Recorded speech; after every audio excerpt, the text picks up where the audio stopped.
Well, hi, race fans. This is Mike Kraft, and we are here in Kansas City. And just wondering, have you ever wondered what the racing was like here in Kansas City during the 40s, 50s, 60s, 70s?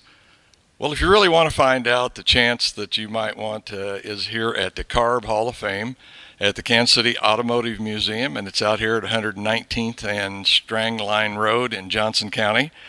And today we've come out to the museum, and as you can see, I'm sitting right here with Bill Utz's car. And of course, Bill was a big sprint car guy around Kansas City. He was from Sedalia. And man, I've seen this car run many times. I can't tell you how many. Lakeside, probably down at Sedalia, many other tracks around, but seen it run lots of times. If you're interested in the history of racing of Kansas City, you've got to come out to C.A.R.B. Hall of Fame Museum. There's just all kinds of memorabilia here from racing history in Kansas City, and it isn't something that stays the same all the time. It is continually changing, and today Bud Honeycutt is going to show us around a little bit, and we're going to have the opportunity to see some of the displays they've got. But this is just one beautiful piece back here, Bill Lutz's old sprint car. So tell you what, let's go find Bud and have Bud show us and tell us a little bit about some of the history of racing here in Kansas City.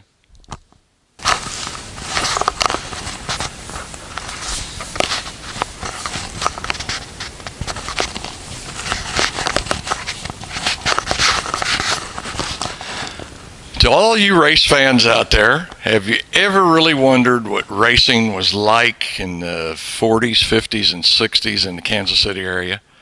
Well, if you have, the place you want to come is to the C.A.R.B. Hall of Fame Museum here at the Kansas City C.A.R.B.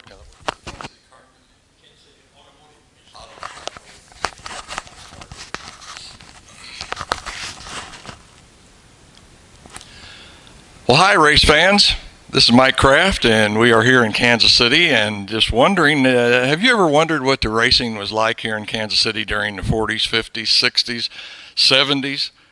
Well, if you really want to find out, the chance that you might want is here at the C.A.R.B. Hall of Fame at the Kansas City Automotive Museum, and it's out here at 119th and Strang Line Road in Johnson County. And today we've come out to the museum, and as you can see, I'm sitting right here with Bill Utz's car.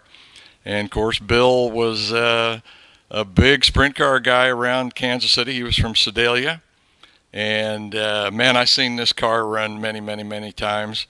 I can't tell you how many. Lakeside, probably down at Sedalia, many other tracks around, but seen it run lots of times.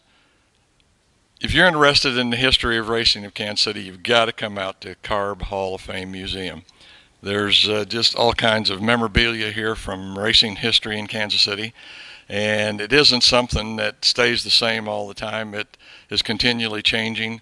And today, Bud Honeycutt is going to show us around a little bit, and we're going to have the opportunity to see some of the displays they've got. But this is just one beautiful piece back here, Bill Lutz's old sprint car. So tell you what, let's go find Bud and have Bud show us and tell us a little bit about some of the history of racing here in Kansas City. Well, I stumbled as you're talking about the car. Okay? All right. Well, we've caught up with Bud Honeycutt, and Bud, you yourself have a rich racing history in Kansas City, and we'll go into that on another day, but still, you did a lot of racing around here, and I'm sure you got to be thrilled about being associated with the C.A.R.B. Hall of Fame here. Can you first tell me just a little bit of how this situation came here? Yes, Carla Lane, who is married to Bobby Lane, that's Elmer Lane's son. She knew someone here that was associated with the Automotive Museum, and when she found out we were needing a place to display our goods and our memorabilia, and so they said, well, would you be interested in coming out here? We'll give you some space out here for your C.A.R.B. Hall of Fame Museum. So that was just exactly what we needed. So we were so tickled to be able to come out here and have a place to display our goods. So it really has worked out very well. These people have been very nice, and they rotate. We keep our deals about 6 months. We rotate to different cars, and usually, excuse me, have a couple of cars here, 2 or 3 cars in our section, and a lot of memorabilia, pictures, and so forth. And they have many cars. They've had as many as 34 cars on display, automobiles of all years and all ages, from a 1912 Ford Model T to up to some of the newer cars. So it's a pretty interesting place to come through and spend a couple hours just going through and seeing what it's all about. It's a perfect fit for C.A.R.B. too. I mean, how much better can you get it having in a car museum? And like I say, such a rich history of racing here in the Kansas City area. But you know, today I'm just thrilled with Bill Utz's car here. And tell you what, if you want to tell us just a little bit about the car, why, I'll grab the camera here and I'll try and show what it is you're talking about. Okay? All right. This car, Bill Utz's car here, Old Yeller they call it. It's about a 1,200-pound sprint car with a highly modified 410 cubic inch Chevy engine in it, fuel injected, and your power to weight ratio is outstanding. And to make a comparison, the NASCAR late models, they weigh 3,400 pounds and they've got about 650 or 700 horsepower. So when you get this thing pointed the way you want it and get on the gas, you better have her pointed the right way, because it's really going to take off.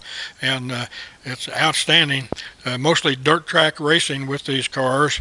And Bill Utz was a very successful Midwest driver.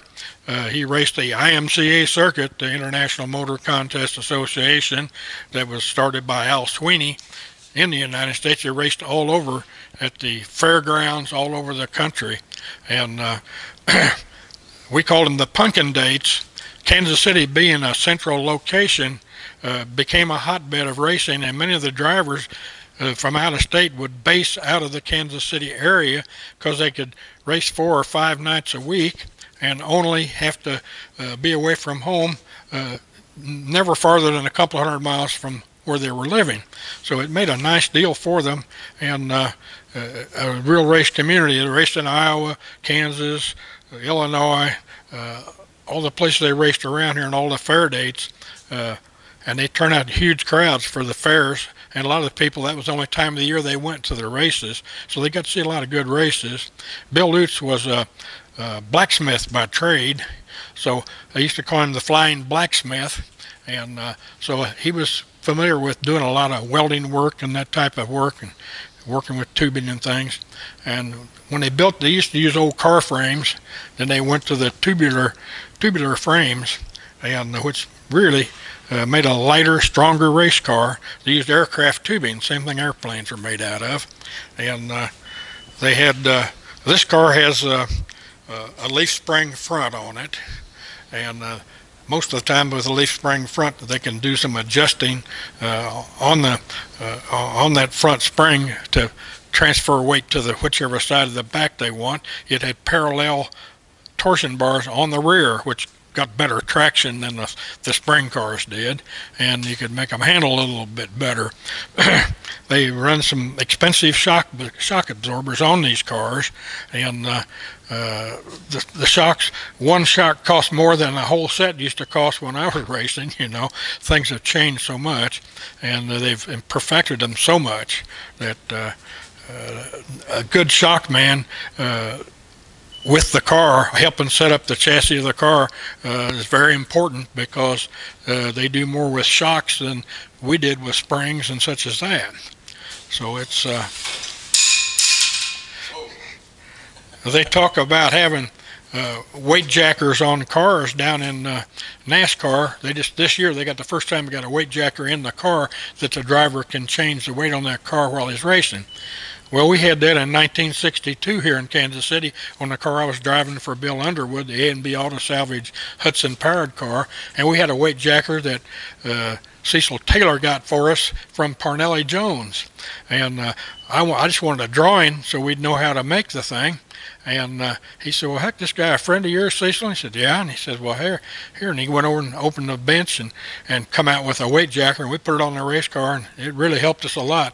When the track would dry out and we'd need more left rear traction, well, I could just change the weight right there in the cockpit right there while we were racing, and it helped me win a lot of races. So it was very very helpful. So we were way ahead of NASCAR on that. We had it in 1962, and they just got it in 2015. So anyway, that's about all I got to say on that, I think. Answer me this, Bud. Do you have any idea how many feature wins Bill had in his career? Because he ran around here in the Midwest quite a bit. You know, I don't really know how many wins he had, but he had a lot of them. And he was always a front runner, always running up towards the front, always in the top 3 or 4 just about everywhere he went. And did an outstanding job there, and we can't give him too much credit for that. I mean, the guy really first-class race car driver. Yeah. And he was racing with some tough competition, because Kansas City had some of the toughest drivers. We had Judd Larson and Gordon Woolley and Bill Chenault. We had drivers from out of state that come in here and race. Ralph Parkinson and the different ones that come up from Texas. We had a lot of Texas and Oklahoma drivers, and they must be hungry down there. Those guys are all pretty good race car drivers, man. You get out on a track there with them, and you're going to earn your money. And when you run in front of that bunch, why, you earned your money. And it made better drivers out of us Kansas City drivers, because if we're going to run where the money was, we had to run in front of some of those guys. And we learned a lot in racing with them. Well, Bud, I'll tell you what, it is a beautiful piece just to stand here and look at it. And like I say, anybody that wants to come out and see a piece of history, this is your opportunity to come out here to the C.A.R.B. Hall of Fame. I'll tell you what, Bud, let's head over to another display.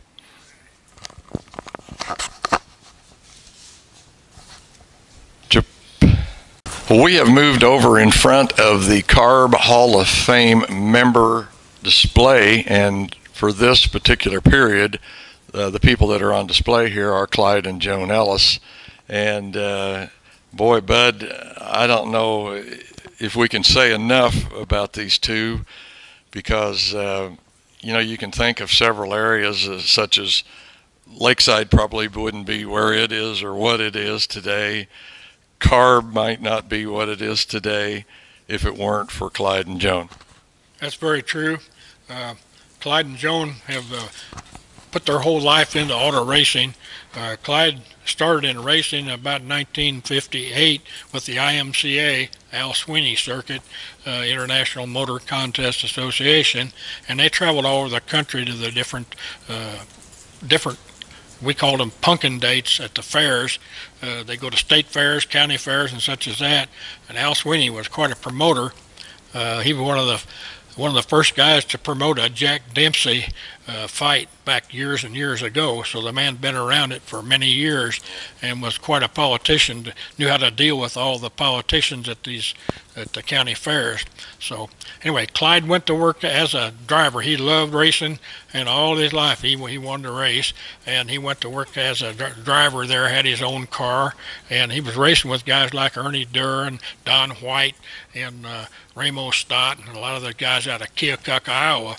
And they had factory-backed cars and good sponsors backing them. Clyde was working out of his own pocket, so he kind of had a handicap. They got some of the new parts and the new engines and things that Ford Motor Company and General Motors had, and he had to kind of buy the stuff he got and couldn't afford to buy all the equipment they had.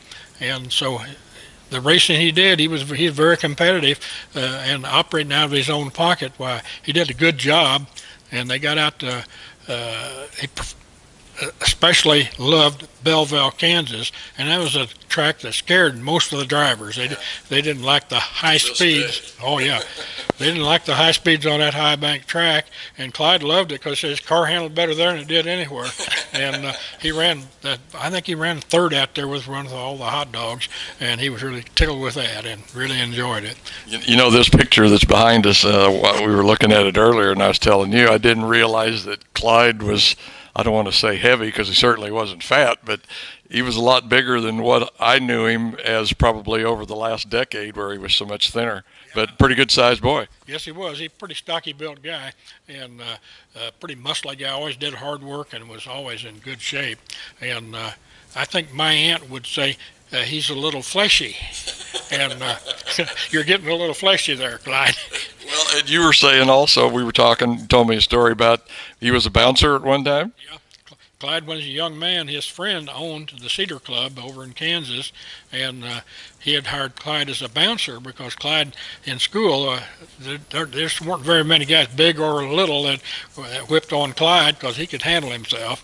So his friend, Bill Tyler, he had him as a bouncer.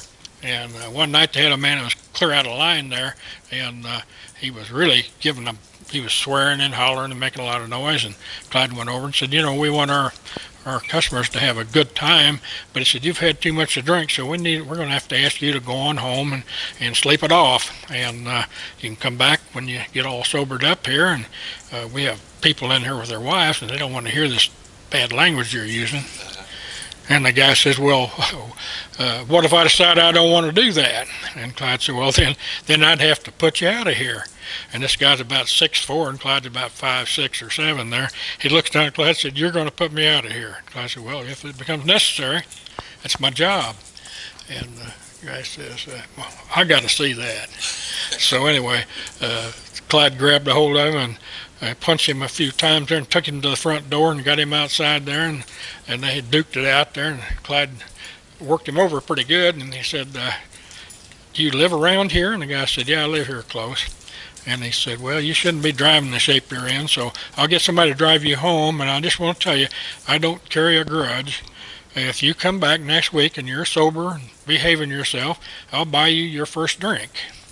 So he says he got somebody to take him home there, and Clyde brought the guy back. So a couple of days later, the guy come into the place and said, "Well, I'm going to take you up on that deal, see if you're a man of your word." And so Clyde said, "I am." So anyway, he set him up to drink. They became good friends, and the guy was a good customer and never did get out of line anymore up there. And he didn't want to try that little guy on again. So. Quite a story about Clyde, because like I say, that's hard to picture, because I really only knew Clyde probably, like I say, about the last decade. But so easy going in his later years, he mellowed out, you know, and having only the use of that one arm, he kind of had to behave a little better, I guess. So anyway, they should call him Mr. Lakeside, because the new Lakeside, if it wasn't for Clyde and Joan Ellis, the place never would have gotten finished. When Southall and those guys had it started and then they ran out of money, Clyde finished the thing up there and spent a lot of his own money doing it. And so some of the guys used to call him the Godfather of racing. His wife didn't like that, so we changed it to Mr. Lakeside. And anyway, Clyde has been so instrumental. The Seaberg muffler shop he had down there has been a very successful business, and his son-in-law and his son are running it now. And they do an excellent job. So if you need any muffler work, that's a good place to go. There you go. We got a little commercial in there. Tell us just a little bit about Joan. There again, talking about Lakeside, how it probably wouldn't have existed today. Same is kind of almost true of C.A.R.B. I mean, I'm sure somebody might have stepped in and, you know, been there, but Joan really kind of got the deal off the ground, got the rules set, and got everybody straightened out. Joan was instrumental in the expansion of C.A.R.B., going from just a few people up to more than 1,000 people belonging to it. And I think now it's got something like 600 or 700 members. And anyway, she's there all that time, and she was the lady that set down, that followed the rules there, and kept them lined out of what they could and could not do, being a non-profit organization. And so she knew what all the Constitution and the rules were, and she kept everybody on their toes on that. And she's very instrumental in a lot of the success of C.A.R.B., and Clyde the same way. They both were so busy and so helpful.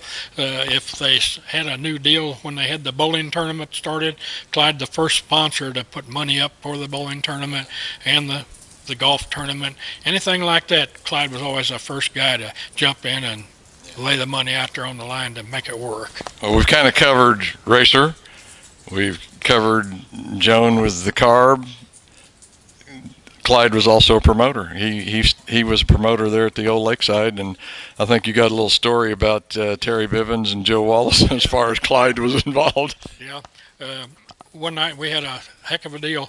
Terry Bivens and Joe Wallace, Super Joe Wallace, were very competitive people, and they got into it on the track, roughing each other, and they got out of the car and they were going to fight. And this was right about intermission time at the old Lakeside, and so the people were egging them on. They wanted to see a good fight, and Joe Wallace never saw a fight he didn't like. So anyway, and Terry was a scrapper. He didn't let nobody push him around.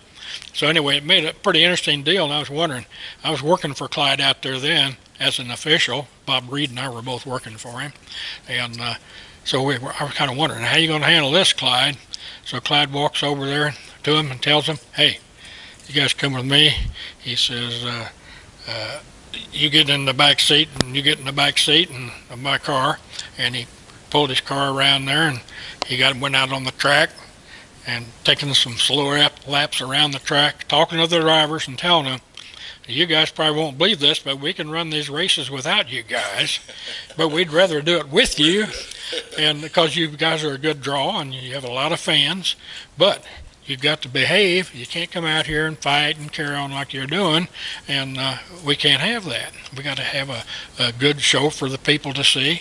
And he says, anyway, he drove around there 4 or 5 laps around the track real slow, and when he got done, he had those 2 guys shaking hands and getting out of the car, and they were friends after that, never had any more trouble. So anyway, I thought that was a very smart way to handle it, and that's just the way Clyde was. He always thinking a little bit ahead, and he had such a dry wit about him that his doctor was telling us that one day over there, Clyde was to see his doctor, and the doctor said, well, Mr. Ellis, he said, where's your pain today? And he said, oh, she's right out there in the waiting room, And the doctor laughed. He said, man, I always love to ask Clyde questions like that because you never know what kind of answer you're going to get. But that was just Clyde. That was just the way he was. Fun guy to be around. Yeah. Like I say, probably racing in Kansas City wouldn't be as well off as it is today if it weren't for these two. And this is just, like I say, a small example of what goes on here at the museum. And this wall will be changing, every 6 months, and it will... The 2 people coming up on the wall when Clyde and Joan Ellis come off of there will be John Backlund and Gene Jeniton. 2 outstanding racers from our area here. So that'll be, open wheel guys, and it's very interesting to see what they come up with for them. So.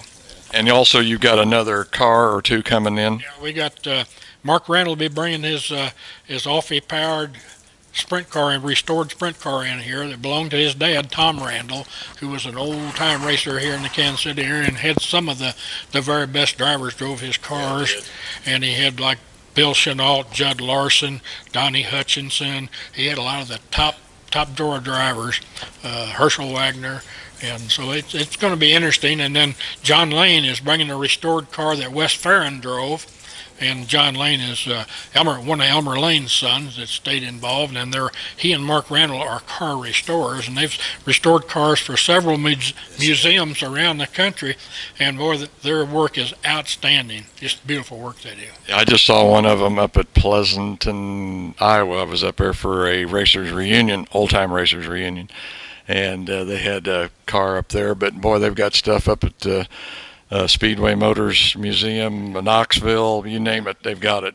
But anyway, folks, I think we're going to wrap this up for today. We're going to be back here, I think, in a couple more weeks to kind of check out the new displays that are going to be coming in. But like I say, if you're going to be in or around the Kansas City area, if you're coming in for business, coming in for a race, going to the Speedway, to see your uncle, whatever, why, you might come on out here to the C.A.R.B. Hall of Fame Museum. But I should ask you, what are the hours, and is there an admission price, or how does that work? Yeah, there's a 10 o'clock till 6 o'clock weekdays through the week, and I'm not sure, 10 till 5 on Saturday, and I think 10 till 2 on Sunday. No, 10 till 5 on Sunday, I'm sorry. And another thing, I'd like to thank Mike Kraft here for taking his time to come out here to help racing along. Mike is a cousin to Charlie Kraft, who was an outstanding driver in our area for many years, and a guy who helped promote races and always was the first guy to kind of help people when they needed help on getting something done on their car, and very well liked guy. And Mike's the same way, and he's donated a lot of his time to auto racing. Takes some really great videos around different parts of the country, and he goes up into Indiana and some of the sprint car races up there and takes a lot of videos, and his videos always are outstanding. So we want to thank him for taking his time too. Well, thank you, Bud. I appreciate that. I tell people, how much luckier can you be to just be a fan and get to meet race car drivers? But anyway, folks, that's going to do it for today. Like I say, we'll be back in a couple of weeks, so we'll see you then. Thanks a lot, Bud. Thank you. Well, we've come back to the C.A.R.B. Hall of Fame and Museum, and of course we got Bud Honeycutt here, who is going to tell us about some of this stuff. And Bud, you got some new displays, and man, this one here behind me is just totally fascinating for me, because it shows some of the really old stuff here around Kansas City: tracks, cars, drivers. And I guess I'm just totally fascinated by this, because of these are the people that are our history and started this sport to where we're at today. But I guess the first thing I want to ask you about, and hoping this is going to be able to show up, but man, this beautiful car up here, I understand this is one that you and Bob Burns put together, and you raced and had quite a bit of success with. Oh, that's quite right. That's really right. In fact, it was one of the first tubular frame modifieds built in the Kansas City area. And Bob was a young fella from the drag strip, just a young 21, 22-year-old boy. And everybody said, well, that kid Bud's going to drive for us building that car out of pipe. That darn thing will collapse the first time he hits something. And they didn't realize it was aircraft seamless tubing. And so after we won about 10 features that year, 10 main events, they were all going home that winter building cars out of pipe. They were building some tubular frame cars, so it kind of changed. It was lighter and stronger than car frames, and a little easier to work with after you got it built. It was a little harder to work with as far as laying it out and building it. We had to design and build the car, but it really worked out great. So I had a lot of success that year and hadn't damaged hardly anything. So Bob was going to put this candy apple red paint job. I said, man, you don't want to do that. We're getting a crash. It'll jinx us, you know. I said, well, we didn't tear up anything last year. I'm going to do it. Put gold leaf lettering on it, and we put it in the car show down at the Municipal Auditorium in 1960, and we had our overhead Chevy in there, a small block Chevy with 6 two-barrel carburetors on it, and he brass plated the carburetors for the show and put the moon disc on and put the new chrome pipes on and had that gold leaf lettering put on it. And the car was called the Thunderbug, and boy, he had her looking fine. And we took it down there to show it off, and we really had a lot of fun, and a lot of people got to see the car. And back in those days, they still were calling them modifieds and jalopies, and the guy said, man, I've never seen a jalopy look like that. But anyway, it was a really nice looking car. Boy, that thing is beautiful, absolutely beautiful. I'd love to see that car today. Oh man, I would too. And you know, we some of the cars got restored. I wish I had known what happened to that one. That would be a good one to restore. But anyway, we built another car, a copy off of that car that had a lot of success with it too. So anyway, racing has been very, very interesting, and all the nice people you meet. And other things in here, we got a deal of Pat Vidan here, a cartoon he drew when he was a guest speaker at a C.A.R.B. Auto Racing Boosters Hall of Banquet, or a banquet deal. And so he drew this caricature of a flag, of him being the flagman, and signed it and left it with us. And we've also got a couple of The old board track. Yeah, I'm hoping you can see this, folks. I don't know what year was that, but 1922, when they put the board track at 95th and Troost, was in the area where Bendix and IRS are in there now. But it was Pratt Whitney building back right during the wartime. They built Pratt Whitney airplane engines there. But anyway, they built that mile and a quarter speedway out of boards, out of 2x4s, and it was a faster track than Indianapolis Brickyard was. And they brought the Indy drivers down here in 1922, and they set new track records, and the drivers loved it because it was so smooth. Well, it was built over a swamp area, and that was back in the days before they had treated lumber, and so the track actually rotted out after about 3 years. It started rotting out and got holes in the track, and they ended up having to close it down. And there was the investors, Roy Roberts from Kansas City Star, the owner of Kansas City Star, had invested a lot of money in there. It made him kind of bitter towards racing because he lost a lot of money. The first race they had there, they had 50,000 people in the grandstands. Isn't that something for Kansas City for 1922? Really. 1922 and 23, they packed that place, and it was quite a thing. They actually had got some holes developed in the track the second year, and the kids that would sneak into the track there would be, they would stick their head up after the cars went by. They'd stick their head up through the hole and watch as far as they could, and then when the cars come around, they'd duck down in there again. And having been a driver, I often wondered what that'd feel like to be coming down there 125 or 130 miles an hour and see some kid's head popping up there out of that racetrack. That'd be a scary experience, I'm sure. Just behind you here, not to interrupt you, but hanging on the wall over here, probably for that date and time, we've got a picture of Judd Larson over here. Probably the best known driver racing in the Kansas City area around those years. No question about it, and probably one of the very best dirt track drivers in the country. And you could ask A.J. Ford about that too, because he would say that, man, he's the man to beat. If he's in the car that's running right, you're probably going to run second. And he had a knack about driving a car like nobody had on the dirt. And the first time he'd been back here racing with us after he came back from a heat stroke, and he'd gone to Mayo Clinic and got a clean bill of health and got his USAC license back. He come back here and raced with us here in Kansas City and whipped us on us pretty good there, getting himself back in shape. And he went back to up to Indianapolis, the Hoosier 100, and A.J. Foyt and Johnny Rutherford and all the hot dogs were there, and Jim Bryan. And anyway, A.J. Foyt was sitting on the pole, and Judd was the front row outside. He had second quick time. And so on the start, Judd got a little jump on A.J., and he ended up winning the race, and A.J. ran second. So after the race, A.J. Foyt says to Judd, said, "Hey, I think you jumped me on that start, Judd." And Judd said, "Get used to it, Tex. It could happen again." Quite a guy, from what I've heard. Quite a guy. Somebody asked A.J. Foyt, said, "What do you think old Judd's forgotten anything he knew?" And he said, "He's going to move us all back one spot on the dirt." And that's about the way it worked. Yeah, quite a guy. Like I say, I've heard many, many stories. Bud, let's turn around over here and face the camera, if you would, please. Sure. We did that one with your back to the camera. But just some of the stuff that you'll be able to see here at the C.A.R.B. Hall of Fame Museum. Bud, tell us about the uniform, and of course this is some of the safety equipment, collars and stuff that a driver might wear.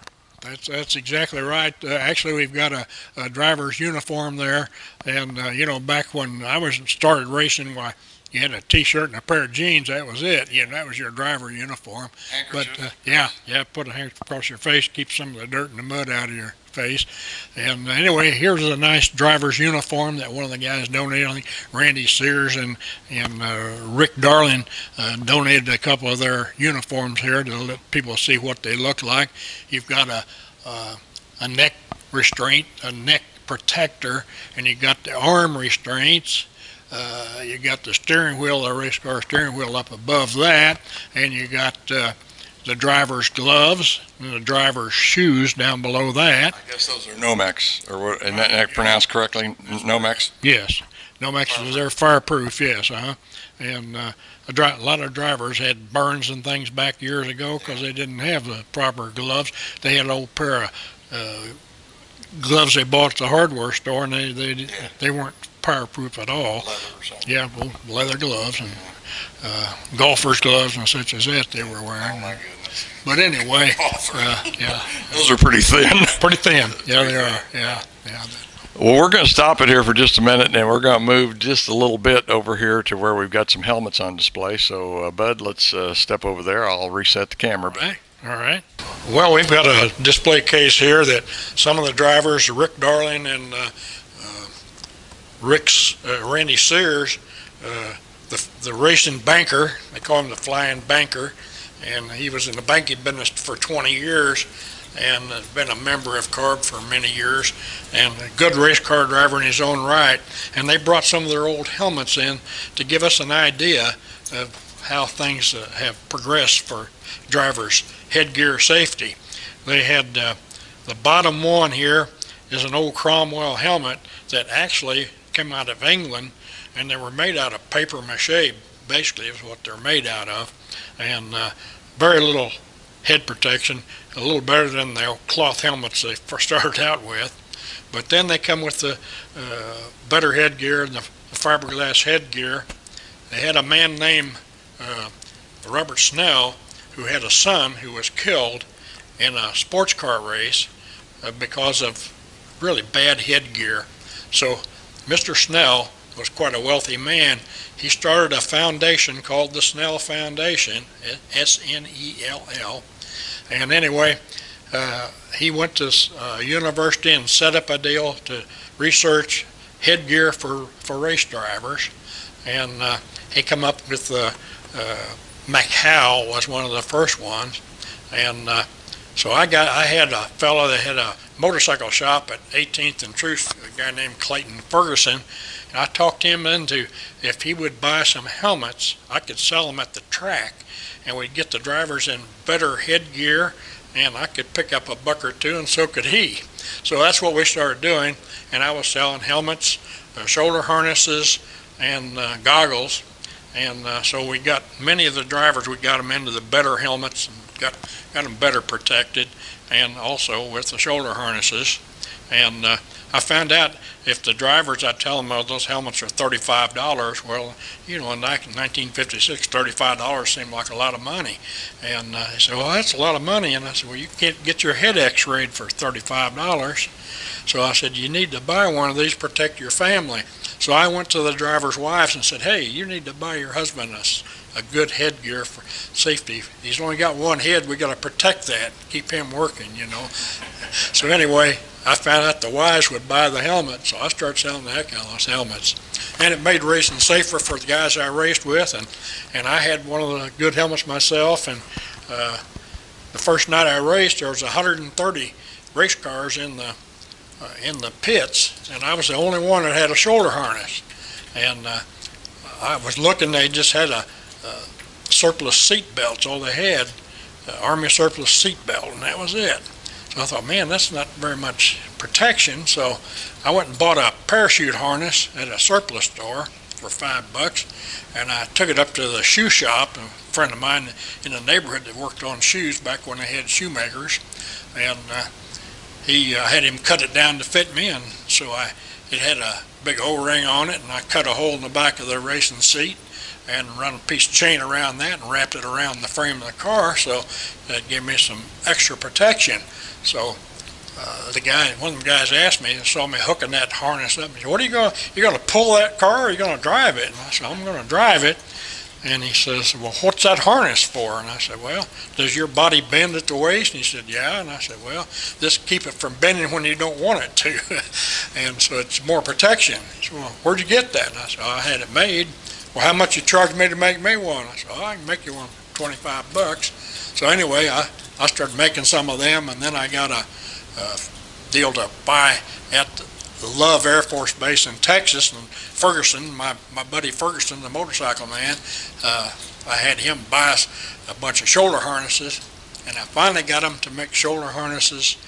These were aircraft shoulder harnesses that the Army or the Air Force used. So I had him. We made them compulsory, and they said, "Well, yeah, you want to make them compulsory so you can sell them." I said, "If you'll make them compulsory in the rules, I'll give you our source, and you can buy them, sell them to the guys for cost." And that's what we did. So it made racing safer and more fun and less injuries. So.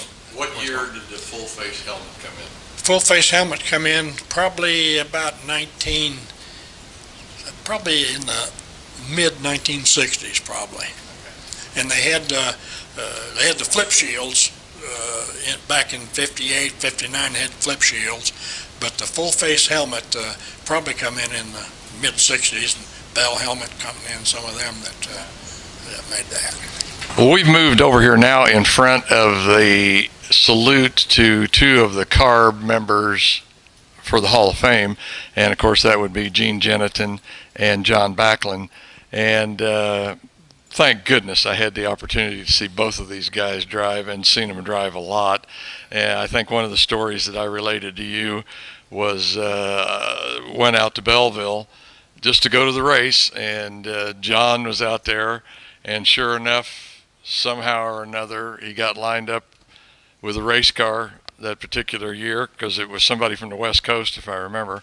But John got in that rascal and ended up finishing second the time we were there. But very deserving drivers, both of them. Because like I say, man, both of them had a lot of wins here around the Kansas City area as well as other tracks. But Bud, tell us just a little bit about these two guys. Yeah, you take John Backlund was the type of driver that could drive just about anything they had. He would drive anything on wheels and do a pretty darn good job with it. And probably he might have hurt the overall part of his career, because sometimes if he couldn't get a good car to drive, he'd drive a bad car. And you know, no matter how good a driver you are, if you got a bad car, you're not going to run too good with it. I think one of the main things about John, he would even run in a race. He was kind of like Gordon Woolley. He could drive any whatever they got, and then if they had a demolition derby, he'd find one of them to drive and pick up a little extra money. And John Backlund and Gordon Woolley were both quite a bit that way. And they had access to drive about every kind of car there was, and did a good job in them. And Gene Jeniton, not only was he an outstanding driver, he was a great fabricator and car builder. And Gene was the type guy that whatever he set his mind to do on building something, he could do it. And I mean, his workmanship was outstanding. And he worked for a hydraulics company for several years, and they shipped him all over the world working with people with hydraulics or having problems. He was a troubleshooter for them, and on big heavy construction equipment that had a lot of hydraulic lifts and things. And Gene did that, and he just got tired of traveling so much and being gone from home so much that he did away with that and got more involved with his racing. And he went up to they had an indoor race up in Illinois. I think it's Joliet, I'm not sure. Anyway, the Silver Dome, they called it, is an indoor amphitheater. And he went up there and won the big race up there, and paid $3,500, which was big money in those days. And we've got a picture of the check here, the $3,500 check they made out to him when he won that big race. And all the hot dogs were there at that race from USAC, and the hot dogs that raced at Indianapolis and everywhere. And they hadn't really heard much about Gene Jeniton, and it kind of shocked them when he came up there and whipped it on them pretty bad. And they kind of started to get used to it, because Gene got more involved with their USAC racing and won more than his share of races.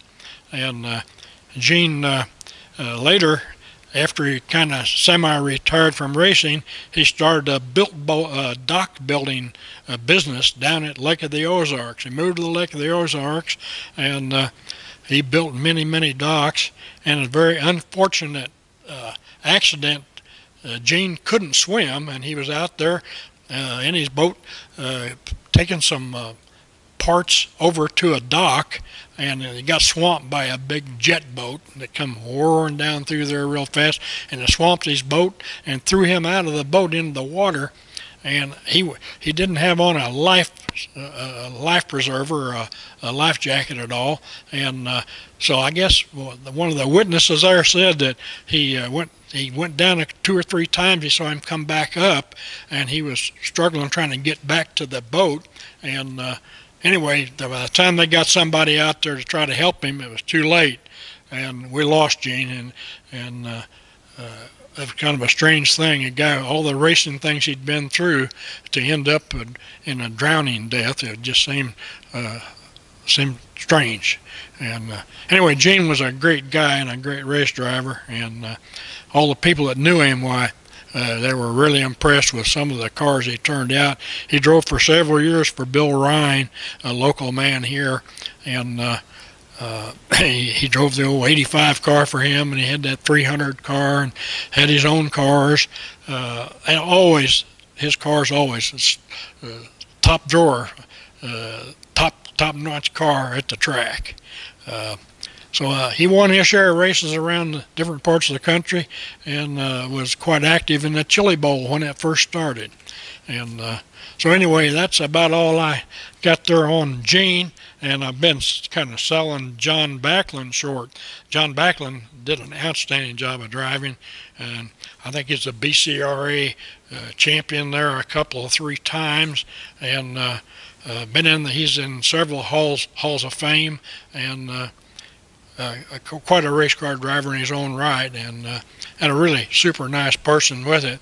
And he finally, later on, he built a car, and he ended up calling it the Wonder Car. He built a street rod, and he was so slow getting it done that Don Kane, one of the outstanding drag racers from Kansas City, used to drive the Push and Cane car, won the championship in 1968 for the national championship there at Indianapolis on the drags. He finally went out and told him, said, man, you got to get that darn car done, John. You're never going to get it done. You got to go to work on it. So he ended up getting the car done, and they call it the Wonder Car because everybody wondered if he'd ever get it finished. And he took me for a ride in the car there, and man, that thing would really run. He had a modified racing engine in it, and it really would run, and had a lot of fun with it. He put a wing on it and advertised some for Seaberg mufflers for Clyde Ellis, and had a lot of fun with it, and took a lot of kids for rides with it. And another thing about John that a lot of people don't know, I say he was really probably the biggest clown I ever raced with. And John really was a clown. He would put on these stilts and this clown suit and go to some of the school functions and entertain the kids. And he'd hide quarters behind his ear and pull it from the kid's ear and things. And the kids just loved him, and he had a lot of fun. He was just a big kid himself.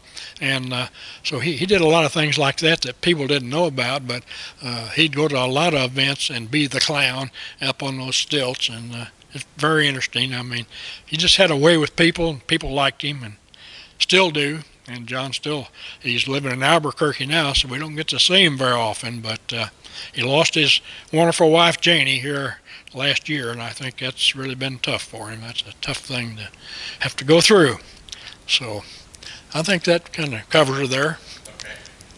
Now this is the Tom Randall Offie sprint car. It had been beautifully restored by Mark Randall, Tom's son, and this is an Offie-powered car, and they have the original Offie engine that was in that car when Tom Randall purchased it. It's one of the few Curtis craft. Frank Curtis built this car originally, and they only built about 4 or 5 sprint cars. He was a midget man, basically, but he built several, like I say, 4 or 5, and this is one of the first 4 one of the very first ones he built. Outstanding car that had many, many good drivers in it. Guys like Judd Larson, Johnny Rutherford, Bob Slater had great amount of success with this car, and Herschel Wagner, a Kansas City driver, had a lot of success. Donnie Hutchinson drove the car. On the back, they've got the old Ford Houdal shocks, and they've doubled up and took two Houdal shocks and put them together so they get a little better shock on the rear end. And they did it on both sides with the Houdal shock. And you'll notice the knobby tires they had then. They didn't have the big wide slick tires. They had those knobs, and the guy running behind you, those knobs would pick up so much of that dirt and throw it back on you. You better have a leather jacket on, or you're going to get bruises all over your body from following a car like that. They had, you'll notice on the side there's a handbrake. They had handbrakes back in those days. And then you'll notice that right next to it, there's a hand pump. They had a pressurized system, and if it got low, you had to pump that air back in that tank to keep the fuel flow going there. And they ran a lot of fuel. They ran methanol fuel, and those tanks would hold 45, 50 gallons, some of them. So they got quite a bit of weight from that fuel, but you had to have it pumped up to where it would pop the fuel out there. Anybody that ever heard an Offenhauser engine run, there's never a sound, no engine ever made a sound like that. And for about 30 years or 35 years, the Offenhauser dominated pretty much the auto racing world, including Indianapolis. And until they come out with their small V8s and their supercharged systems and things, the Offenhauser was king. They were the engine, the racing engine. On the hood of this car, they have many top drivers have signed the hood of this car, and guys like Johnny Rutherford, Jay Woodside, Judd Larson, a lot of different drivers have signed. There's multiple names on this hood that guys have signed it with a magic marker, and many of those guys have driven this car, and a lot of others wish they had got a chance to drive this car. And so anyway, a lot of names on there, and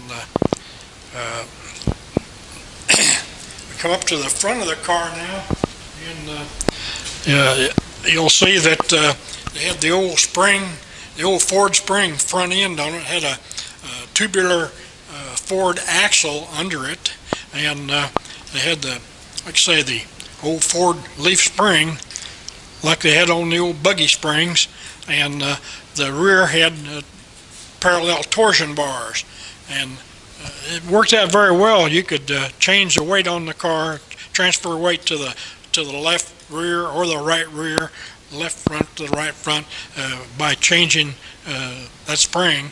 We had screw downs on it to change weight, and for different track conditions, you had to be able to transfer. Sometimes you need more right rear bite, sometimes you need more left rear. So they figured they could do it better that way than they could with just bars. So for years, that type spring setup was run for years and been very successful.